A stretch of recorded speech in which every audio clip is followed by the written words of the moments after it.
제도권 주식 분석입니다. 자, 오늘 3월 18일 증시 마감 특징주들을 살펴보겠습니다. 오늘 로봇 관련주들이 폭발을 했고요. 셀트리온과 삼성바이오 그리고 제도권에서 추천드렸던 종목들 리뷰와 프리뷰들 해보도록 하겠습니다. 일단 어저께 이제 VIP 멤버십에 추천드렸던 종목들 세 가지 기억하실 텐데 레인보우 로보틱스와 두산 로보틱스가 오늘 많이 올랐어요. 삼성전자는 계속해서 포트를 매집하시라 말씀을 드렸고 에코프로 머티리얼즈는 아직 오르지는 못했지만 분명히 MSCI 편입되면서 시세가 한번 나와야 되는데 그게 못 나오고 있다. 수급도 마찬가지고요. 그래서 계속해서 유효한 포트 가져가시면 될 것 같습니다. 중요한 포인트 두 가지만 말씀을 드리면 소비자 물가지수와 공급자 물가지수가 이렇게 하락하다가 이런 상태로 있습니다. 더 떨어져야 금리 인하를 할 수가 있을 텐데 예상 밖의 상승을 요만큼씩 이어가고 있는 이런 상황이다 보니까 20일 날 발표될 예정인 이제 21일 날 새벽으로 발표가 될 텐데 21일 새벽으로 넘어가는 FOMC가 전혀 기대가 안 되는 이제 그런 상황입니다. 물가가 예상보다 떨어지지 못하고 있기 때문에 금리 인하를 더 신중하게 혹은 뭐 더 뒤로 미룰다 뭐 이런 얘기가 나올 가능성이 있다 보니까 지수가 상승할 수 있는 그 여력 자체는 조금 사그라들 가능성이 크다라고 보여집니다. 삼성 관련해서는 로봇 관련주들이 이슈가 될 수밖에 없는 상황이고 최근 트렌드가 보면은 한두 번 오르는 것들 있지만 많이 오르는 것들은 계속해서 올라갈 수 있는 가능성이 있다 보니까 관련된 포트들은 계속해서 홀딩하시고 제가 팔 때 말씀을 드리도록 하겠습니다. 자, 3월 18일은 중요한 날이었습니다. 오늘 기관이 매수세로 들어서면서 지수의 상승을 견인을 했는데요. 감사보고서가 마감되는 날입니다. 오늘까지 감사보고서를 안 내는 회사들은 일단 무조건 경고입니다. 그래서 감사보고서를 못 내는 회사들은 이유가 있겠죠. 그래서 투자 유의, 그다음에 뭐 정지, 그다음에 뭐 상패까지도 갈 수 있는 종목들이다 보니까 내가 가지고 있는 종목들이 아직까지도 감사 보고서가 안 나왔다 하는 종목들은 살펴보셔야 됩니다. 그리고 기관 매수세 물론 12월 결산 법인 예정일 때 말씀드리는 거예요. 기관 매수세 들어왔고요. 내일은 BOJ 미팅입니다. 니케이 관련돼서도 지금 약간 조정받고 있는 상황인데요. 지켜봐야 되겠지만 금리는 올해 안에 두 번 정도 올릴 수 있는 가능성이 큽니다. 그래서 엔화 투자하시는 분들은 분명히 좋은 기회가 될 수 있는 그런 BOJ 뱅크 오브 재팬입니다. 미국 일본 기준금리를 올해 이번 달 혹은 4월 달에 한 번은 올릴 거다라고 보여지는데 관련돼서 이런 성명서나 금리 정책이 발표된다. 그다음에 삼바나 셀트리온 제약바이오가 오늘 강세를 보였고요. 운수장비 조선주 등 오늘 많이 올랐습니다. LS 일렉트릭, 현대 일렉트릭도 오늘 강세를 보였는데 뒤에 다시 한번 리뷰해드리도록 할게요. 그리고 로봇 관련주들을 많이 올랐고 디지털 컨텐츠 스튜디오 드래곤이랑 뭐 JYP 조금씩 올랐는데 그 부분들도 참고하실 사항입니다. 자, 코스피는 지금 요 색칠 해놓은 밖에서는 일단은 좀 조심하셔야 되는 그런 구간입니다. 일단 추가적으로 조정이 길게 나왔다라는 것은 두 가지로 해석될 수 있다 말씀드렸었는데 조정이 계속해서 올 수도 있고 조정을 받고 난 다음에 어, 기다리고 있던 매수세를 더한 다음에 더 크게 올라가는 이런 경우들이 있죠. 이런 식으로 아니 잘못 그렸다. 요렇게 올라가다가 조정받고 요렇게 올라가는 것. 이게 여기까지 떨어지면 안 되거든요. 잘못 그린 겁니다. 요렇게 잠시 조정받고 올라가는 이런 구도인데 이렇게 올라가려면 이제 어떤 특별한 이벤트가 있어야 되는데 한국에서는 이벤트가 나올 게 거의 없죠. 그러니까 미국 금리 그다음에 일본 금리를 지켜봐야 되는 그런 추세인데 FOMC가 20일까지 있으니까 일단 청산하실 분들은 내일까지는 어느 정도 청산하시고 현금화한 다음에 추가적으로 들어가도 괜찮다라는 생각입니다. 자, 오늘 전체로 수급을 보면 하이닉스, 에코프로비엠, SDI, 삼성바이오로직스가 들어왔고요. 조선해운도 많이 들어왔네요. 외국인 수급은 에코프로비엠이 들어왔습니다. 이수페타시스랑 삼바 들어왔던 모습 보였고 일단 에코프로 머티리얼즈는 아까 말씀드렸던 것처럼 추천 어제 드렸는데 일단은 수급이나 시세 자체가 터진 적이 한 번도 없습니다. 그래서 이렇게 안정적인 흐름을 보이고 있지만 3월 말까지는 거래량이 한번 터지면서 주가가 올라갈 수 있는 가능성에 대해서는 저는 열려 있다라고 봅니다. 그래서 뭐 사실지 고민하시는 분들은 일단 에코프로 머티리얼즈 사시면 될 것 같고요. 옵트론텍 오늘 제가 4,500원에 팔았거든요. 근데 더 올라갔다가 마음 아팠는데 좀 빠졌습니다. 시세가 이렇게 한 번씩 나와주는 것들이 되게 좋은 종목인데 그동안 하락폭이 컸기 때문에 일단 4,500원까지는 제가 무조건 갈 수 있다라고 말씀드렸고 3,800원 부근에서 4,000원 사이에서 매집을 잘 하셨으면은 오늘 어느 정도 수익을 내셨을 거다라고 생각을 하고 있습니다. 그래서 요거는 보시면 될 것 같고 이 회원 전용으로 이제 VIP 여러분들한테 드리는 내용입니다. 일단 옵토런텍이 올라서 저는 4,500원 절반 정리했다. 삼성과 두산로봇, 그다음에 레인로봇도 지켜보시고 리노공업도 최근에 이제 15% 수익 났던 부분들 제가 말씀을 드렸습니다. 포스코 DS는 아직까지 올랐다가 떨어져서 일단 이 부분도 체크하셔야 됩니다. 자, 삼성전자 같은 경우에는 제가 121선에서 아주 좋은 매력적인 구간이다라고 말씀을 드렸는데요. 72,000원 초반 수준이면은 계속해서 매집 유효하다라고 보여집니다. 삼성전자가 지금 FOMC 이후에 어떤 종목을 사냐라고 물어보신다면 저는 일단 하이닉스 많이 올랐잖아요. 삼전도 핸드폰 관련돼서도 물론 죽 쓰고 있긴 하지만 HBM 반도체 관련해서는 하이닉스를 따라잡을 수 있는 유일한 회사다 보니까 삼성전자가 아직까지 시세를 못 내밀고 있는 이제 그런 상황입니다.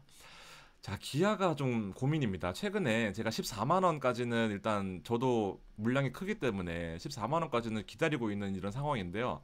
여기 보시면 한번 이렇게 오르고 조정을 받았죠. 일단 조정받은 기간만큼 조정받은 이 길이만큼 이렇게 또 올랐습니다. 비슷한 구간으로요.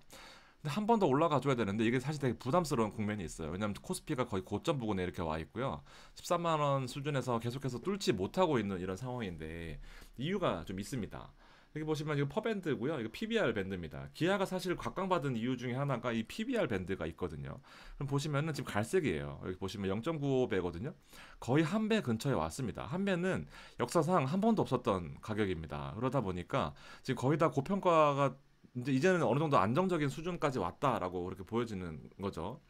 보통은 이제 여기 0.7배, 0.5배 막 이랬거든요. 낮을 때는 0.5배 수준이었고 0.7배였는데 이제 거의 한 배까지 올라왔습니다.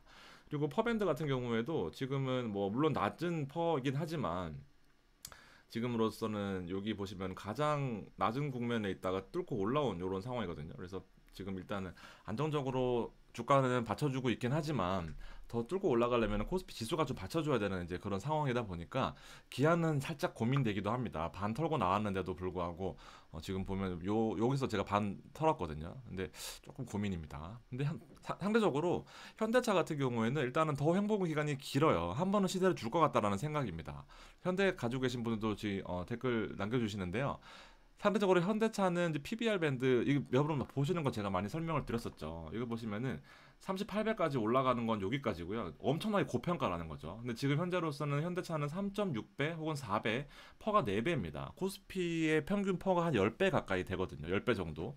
그러면은 초록색이 12배니까 여기 정도 왔다라고 가정하면 주가가 한 40만 원까지는 와줘야 적정 가격이다라고 보여지는데 현재 퍼는 한 4배 정도 되는 거죠. 그러니까 저평가되어 있는 종목 중에 대표적으로 현대차와 기아를 들 수가 있겠습니다. 자, PBR 밴드도 마찬가지인데 사실 상대적으로 기아보다는 안정적인 모습을 보여주고 있어요.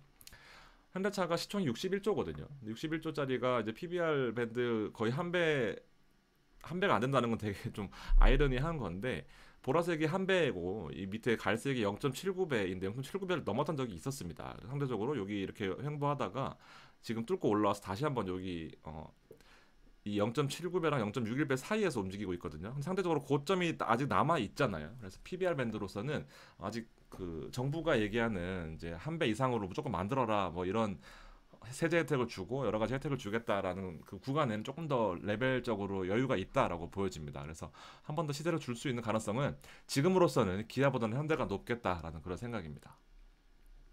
자, 두산 로보틱스가 오늘 이제 어제 추천드렸을 때는 5% 빠졌었는데 오늘 6.77%나 올랐습니다. 그래서 상대적으로 저도 오늘 되게 기분 좋은 하루를 보냈고요. 지난번에 제가 방송해드렸던 건데 이거 방송해드렸을 때 보면은 이제 두산 로보틱스가 제일 잘하고 있는 게 바로 협동 로봇이거든요. 협동 로봇. 협동 로봇이 뭐냐면은 사람 근처에서 같이 작업할 수 있는 겁니다.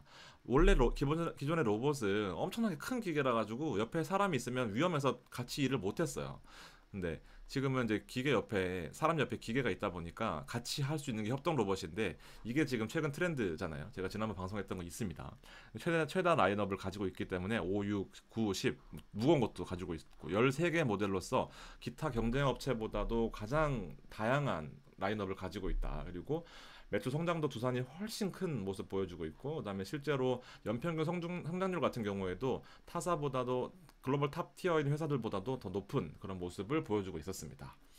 어, 연평균 성장률이 40%가 라는 것은 엄청나게 큰 성장세잖아요. 그리고 매출은 커지고 있는데 사실은 영업이익이 적자였었습니다. 그래서 적자로 예상을 했었는데 실제로 나온 거는 더 큰 적자가 나오긴 했어요.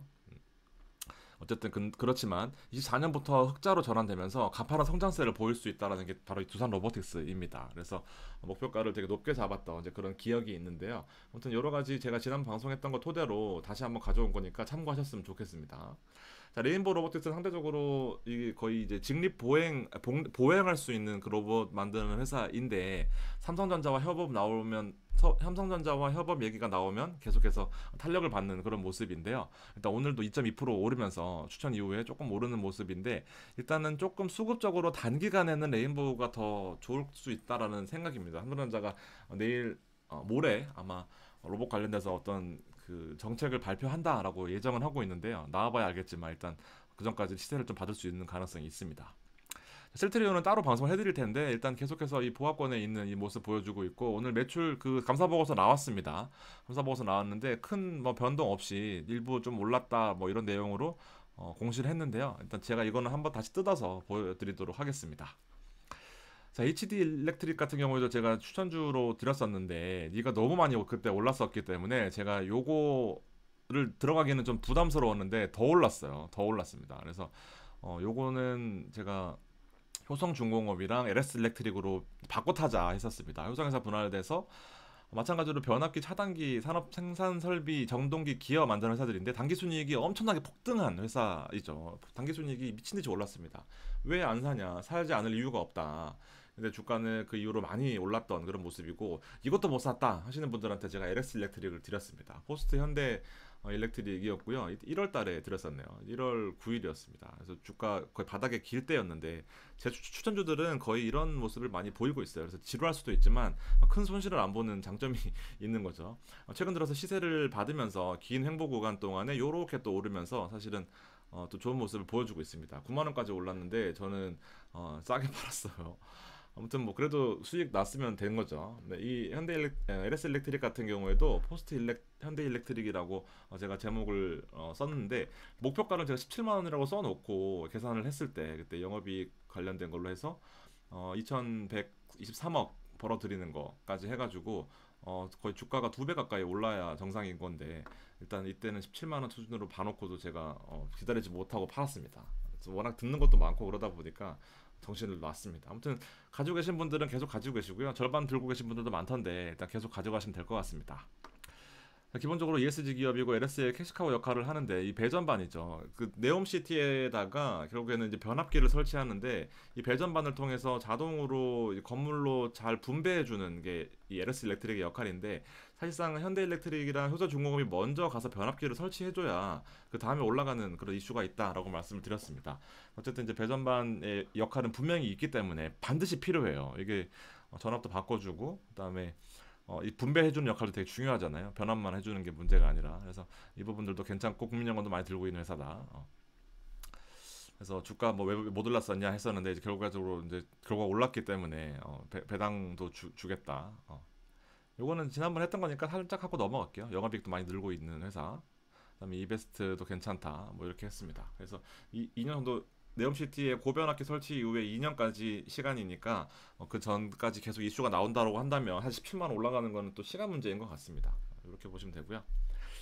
대주 지금 살짝 불안해서 가지고 왔습니다. 제가 10만 원 이상은 보고 있는데 단기간에 팔 게 아니라서 사실은 크게 걱정 안 하지만 또 유튜브 보시는 분들은 또 단기간 주가에 또 예민하실 수 있으니까 급등한 거는 좋지만 요 지지선을 무너뜨리게 되면 다시 시간이 좀 필요할 수 있어요. 그래서 요런 경우에는 일단 하루 이틀 더 주가를 좀 더 추이를 보고 제가 아까 말씀드렸던 것처럼 급등 이후에는 이렇게 못 올라가잖아요. 급등 이후에는 이렇게 떨어져서 다시 데려가는 게 원래는 국룰이에요. 좋은 종목도 이렇게 올라가거든요.